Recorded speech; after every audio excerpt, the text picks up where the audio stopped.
Doubt கேளுடா. அதாவது கடவுள் இருக்காருன்னா நீங்க கடவுள் இருக்காருன்னு எப்படி சொல்லுவீங்க? எங்க இருக்காரு? கடவுள் மேல இருக்காரு. மேல இருக்காருன்னா என்ன மேல இருக்காரு? நம்ம இந்தியால இருக்கோம். இந்தியா பூமிக்கு சைடுல இருக்கு, அதாவது சவுத்துக்கு மேல இருக்குன்னு சொல்லலாம். சென்ட்ரல்ல தமிழ்நாடு கீழே இருக்கு. நீங்க மேல பாத்தீங்கன்னா எங்க சைடுல பாக்குறீங்க தானே அர்த்தம். அப்ப எப்படி கடவுள் நீங்க மேல இருக்காருன்னு சொல்றீங்க? அது திசை இல்லாத சைடுல இருக்காரு. அது என்ன திசை இல்லாத side? எல்லா சைட்லயும் இருக்காரு. இறைவன் எங்கும் இருக்காரு. எங்கேயும் இருக்காருன்னா அதுக்கு மேல பாக்குறீங்க, கீழே பாருங்க. இல்லடா, மேலதான் பார்க்கணும். ஏன் மேல பாக்கணும்? கடவுளுக்கு கீழே பாக்கலாம்ல, சைடுல பாக்கலாம்ல. கடவுள் இப்படித்தான் இருப்பாரு அப்படின்னு சொல்லி நம்மளா வரையறதுக்கு சரி. தான் பிரச்சனை வந்துட்டு இருக்கு.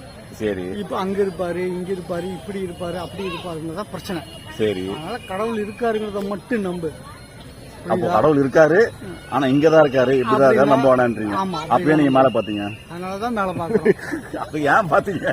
டேய், என்னை விட்டுறா.